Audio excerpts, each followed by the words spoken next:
And welcome back to Earworm, everybody. My name is Tim Malone, one of the hosts of Earworm. My good buddy Zachary Smith, young master Zachary. Zach, Here we how you go, doing this coming to week? you live from Tim's car. Yeah, this Never is my dull first. moment.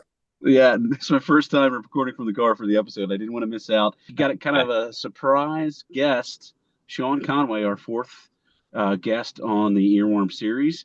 Shaun, want to introduce yourself? Earworm. It's great to be here. I appreciate you having me. Zachary, Timmy, always a pleasure. First time on the Earworm pod. Appreciate you having me, and let's roll. Yeah, First time podcast, Shawnee. Pardon? Yeah, First on a podcast ever. Hell yeah. Always watched them, always listened. Never been on one. Out of bed. Not a babe. So, Shaun, you kind of the gist of what we do here at Earworm. We do a bunch of things lately. We do concerts, but the primary thing that we do is we pick a song and discuss. We basically just discuss the song. Sometimes how it affects us, how it affected us in our lives. Sometimes last week, pretty much discussed the song that freaking Zach hated and the group they hated. So it runs the gamut. The one time we had Tim Schmidt on, he just basically surprised us with the song, and boom, we went from there. So, you want to share with us what would you like to discuss this week, buddy? A couple songs actually I've written down, kind of bullet pointed, maybe some off the topic whys as to maybe why I hate love in the middle about songs. I got to start with Mo Money, Mo Problems. High school, senior year, it just flowed. Biggie, Puffy at the time, and Mace. And it was kind of almost a remix of like I think it was the old song. Who sang? I don't know. I'm coming. Little Diana Ross there. Little Diana. And I remember coming out to a fashion show, high school. Kind of did the Deion Sanders out to the song. Is there a video that could be provided, possibly? No video. I would dig it up from archives. I'd have to do research. Go back to the old stomping grounds. So this was Biggie Smalls at the time, Puff Daddy, and who was the third guy that joined him in the song? Pretty sure it was Mace. Mace. Okay. Are you familiar, Zach? Yeah, I love this song, man. This song is top of Biggie. This is fucking prime time of Biggie. But it's funny. So it was Diana Ross, but it was Kelly Price that did the sample of the song. So when they recorded it in the studio, she was the backup to Mariah Carey when she did All I Want for Christmas and Fantasy.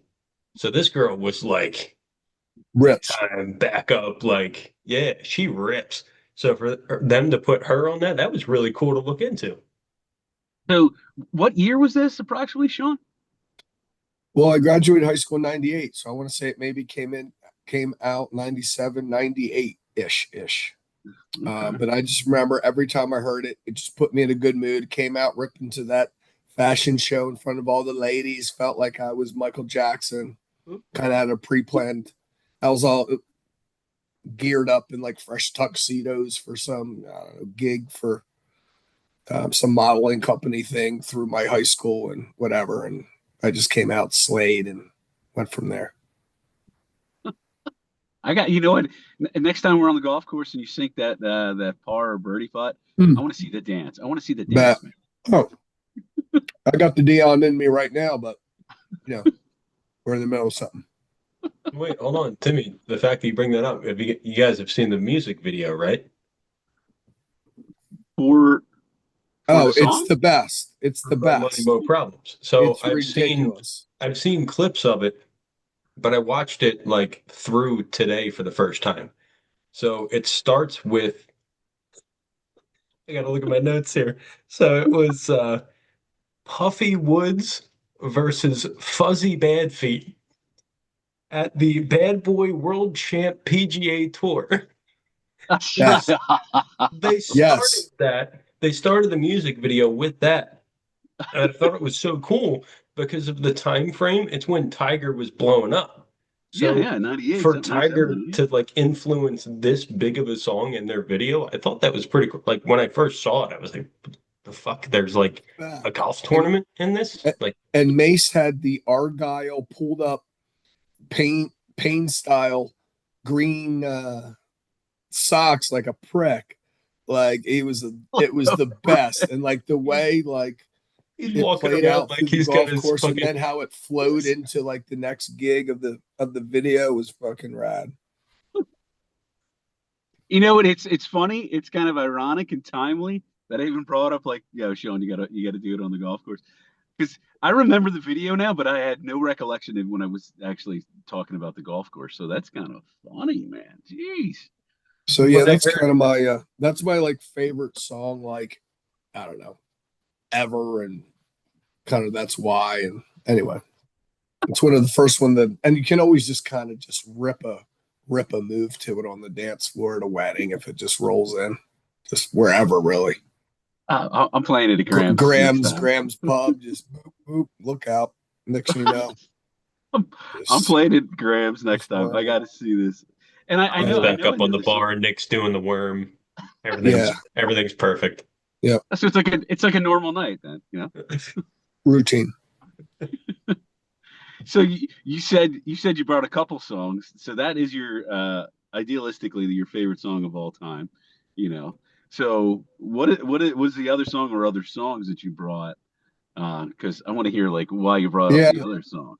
As you're saying that, Timmy, it's like I can feel almost like this, like I don't know, like internal fire just kind of creeping up through me about the I guess they call themselves Limp Biscuit. And the most overrated, like worst song ever, Nookie, Fred Durst, Poser, Pig. Yes. I mean, the guy, definition, pig. I don't care what anyone says.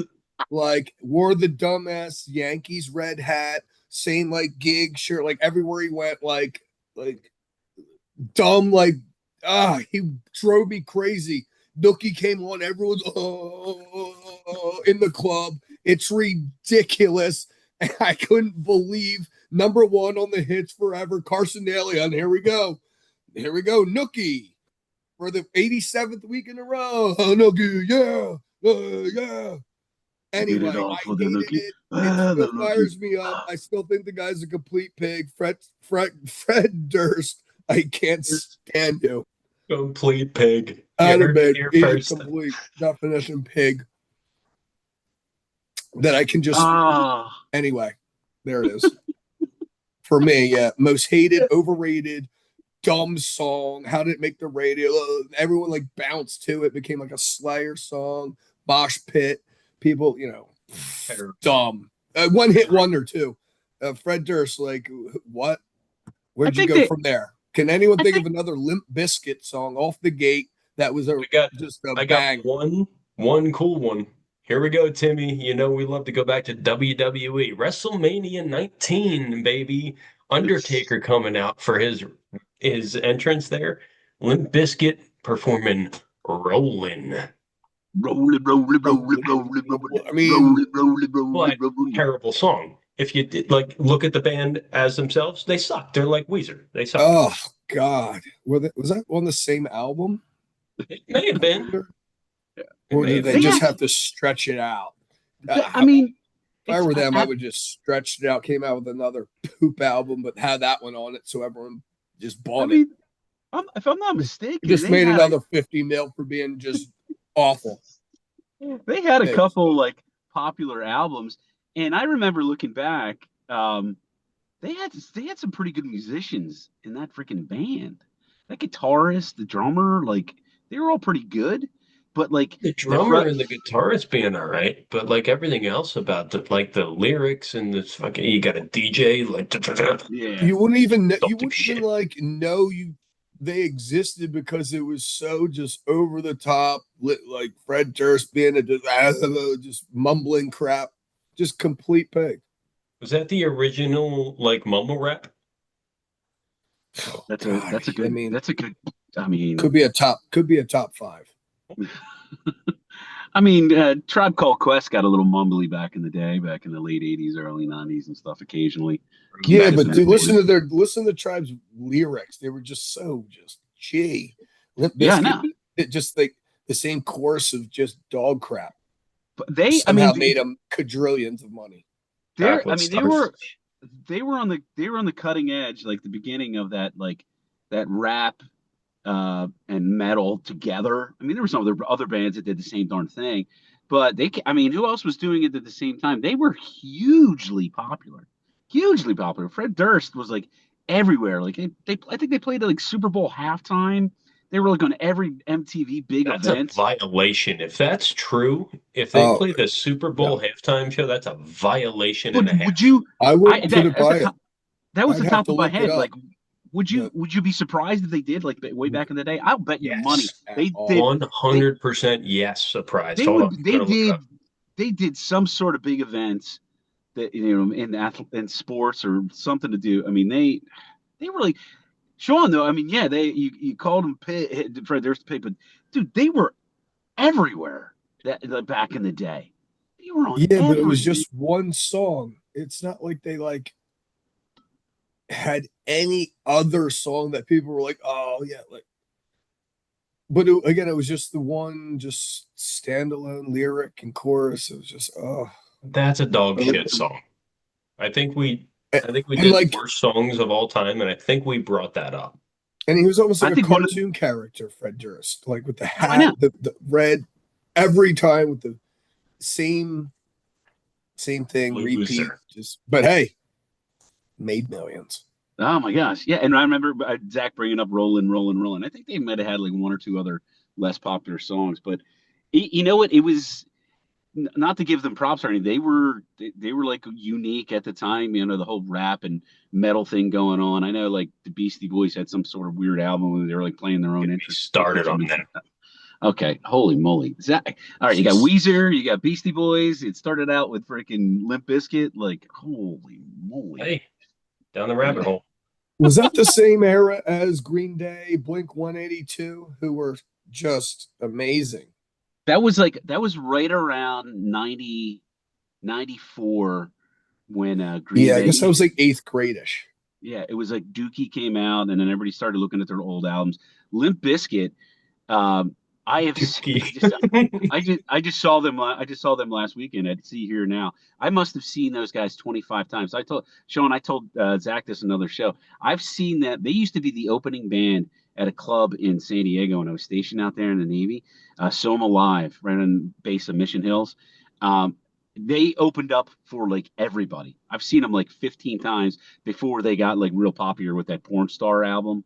You know, the Porn Star was on the cover, and then all those songs. Limp Bizkit, you're talking about? No, I'm talking about Blink 182. Which you guys are talking about Green Day and Blink 182. Like at the time, I've seen them so many freaking times. They opened up for bands you never even freaking heard of, and then they became hugely worldly popular. They're almost like ska-ish. Yeah, that type of music called ska. Am I saying it right? I mean, there was right around the same time there was a bunch of ska bands that came out, but Green Day and Blink were punk, modern punk rock music. Yeah, Green Day was from across the pond, and Blink was dog shit. But like fun and had like beats. Well, Green Day was G with the Green Day was from San Francisco. Zach, they're from San Francisco. Why do they come off like they're from over the pond? They're from right outside of Rancid was from up that area. I hate them even more. Green Day's from San Fran. I hate them even more. Blink was from San Diego County. All those guys were popular out there when I was stationed out there. It was like you couldn't turn the radio on without those bands being heard. It was freaking crazy. But there was other group. I mean, like I was telling Zach, Shaun, there was a band called Dance Hall Crashers. Speaking of like modern ska, Blink used to open up for them, and I'm like, you gotta be freaking. No one has even heard of Dance Hall Crashers. Me either. Anyway, so you had those two songs. With your favorite of all time, and then which should probably be qualified as your least favorite of all time. Did you have another, Shaun? I guess my most like sentimental song would be like Rod Stewart, Forever Young. Wow. That was my mom always like, no, that's my song. Growing up, mom was always like, oh, that's my song to like you. If you listen to the lyrics, it's like growing up and staying young. And anyway, we danced to that song at our wedding, so that's probably like the song that like hits the home the hardest, if you will. Yeah, get you right here. It was my parents' wedding song. That's their That's what a hit. And hold on, just Rod in general, like just stud. That slaps. Complete stud growing up. What lady growing up didn't love Rod? I mean, I was a guy. I'm hetero. I was even like, Rod here. He's your guy. Crush. I even had a crush on Rod. If I had to.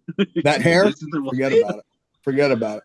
Yeah, that dude, that guy pulled more ass in the toilet. Timmy, no, we're not going any further. Who's your guy, Timmy? Mine's Chris Daughtry. Who's your guy? I would say Chris Isaac, not just say that. Chris Isaac. Whoa, yeah. We're going left. Who's Chris Isaac? You don't know Chris Isaac? Oh, I just asked you who Chris Isaac is. No, I don't know. I don't know. It was right at the top of my head. I don't really think about this subject on a regular basis. Oh, it's Chris Isaac with a K. Yes. Look at guy. And he's like an Elvis type of. All right, he's got an Elvis feel to him, man. Way to run down on a tangent there, Zachary. Okay, that was my weird segment of the week. Here we go, back to normal program. Oh, is that a boy? Back to normal programming.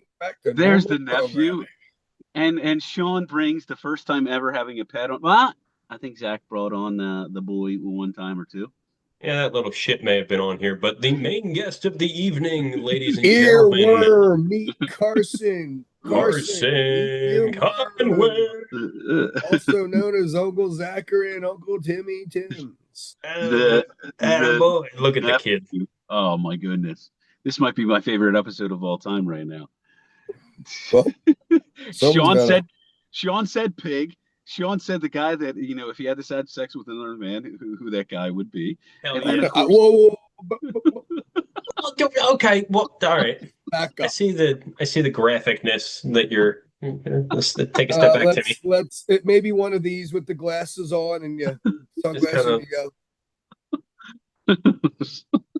Yeah, that's it. Don't. Let's back up slightly. Why don't you take a step back into your back seat there, Tim? Yep. Right. Hold on a second, guys. All right. No. In the trunk, quite frankly, after that one. Oh my goodness. Yeah, so I mean, Rod.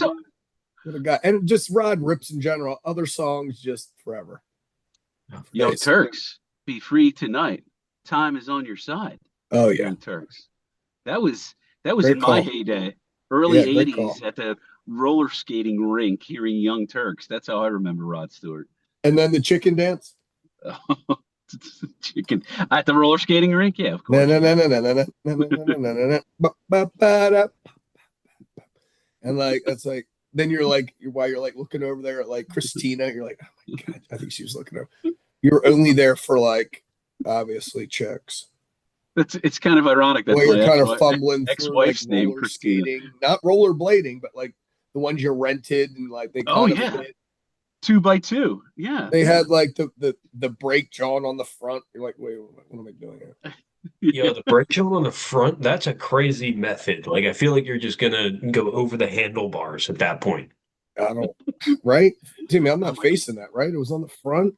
I was absolutely on the front. Okay, yeah, but like, holy shit, bro, that takes, you can pop an ankle. So you kind of let your leg go back and you just let it ride on that brake, and then you just kind of slow down. Like if you had to really, really slow down, you just fell. You just went over on a hip or and you just fell and stopped yourself. But I mean, you were just going around in this oval listening to Young Turks by Rod Stewart, for goodness sakes. Yep, and then chicken dance. And then chicken dance, and then Pac-Man fever. Oh, great call. Going out of my mind. At the very least, my request, Zach, as my co-host, we got to have Shaun back on, man. Shaun is a good talk. I'm got my energy. He loves to hate. What's that? There's just a requirement that he has to use the word PIG, and each episode he's on. Yeah, I mean, I will come. I mean, I can think a couple. I don't want to, ruin it for future episodes, but I can right off the top think of a few. Come on, give me one more. Give me one more, please. One more song. One more, Shaun. One more artist. One more song. Remember Billy Idol? I don't know what songs but he just had that look of hate, and he hated everyone, everything that he's probably all yacked up in general, but everything someone asked him was like an issue. He was apparently a prick to everyone on tour and who he worked with, and he was just an awful person. And he looks almost like a cartoon character. And apparently he was just a complete pig of a person. And you can rip for days, but if you're just a pig of a person, just it's just different. Yeah. In the midnight hour, babe. But yeah, many more to come. Can't thank you enough for again. Going back for the hate hour. Having me here, Earworm. So, Shaun, really appreciate you coming on. Kind of last minute too, but we needed another guest. We haven't had one in a while, and coming on with 3, you couldn't have more disparate songs than the Puff Daddy song, the Limp Bizkit song, and then Rod Stewart. This is a classic episode, in my opinion. Goodness sakes. Well, I'm glad I could contribute. And using the you know where to find me. I'm not far. Zach, final thoughts, my friend? Hey, great guest. Great topics, great songs. Love the dog appearance. Timmy, we went from, you know what? Can I ask you a question? What parking lot are you in? Newark International Airport parking lot. Wow. Yeah. Wow. Okay. Are you waiting for a flight? Lock your doors. Yeah. I'm at that parking lot. You got to take a bus back to the airport because it's a heck of a lot cheaper just to park here. My flight is in about 3 hours and 24 minutes. How many beers prior to flight time? Oh, it's at least 3. Because they got the big ones. They got the big ones, like the 22 ounces, and they're like $11, $13. Because I like you don't dive into them. You don't dive into them. I mean, I'm a diminutive person, but I'm not going to dive into the beers. But there's some cool little places in Terminal A, which I'm flying out of, and I'm flying one leg to Denver. So you need that leg to Denver. Yeah, straight leg. I'm just glad I'm not going through like Detroit or I always fly Delta, so there's a guy parking next to me. Does you want to make an appearance? Yeah, real quick. Sir, real quick. Would you like to be on the Earworm Podcast? What's your biggest? Of course I would. What's your? Yeah, Fred Durst. I know. Out of bed. Nice. No worries. Have a good night. Atta babe. All right, gentlemen. This has been one of my favorites. Oh, Shaun, we got to have you back on again. Countdown. Guys, I appreciate the heck out of this. I know this is rather quick, but I'm sitting here in this freaking car. It feels like and I got to get on. Go get a beer. Go get a beer. I'm tired of seeing you. Beer in Terminal A, buddy. All right, gentlemen. Thanks again. Great one. Earworm, holla back, set hut.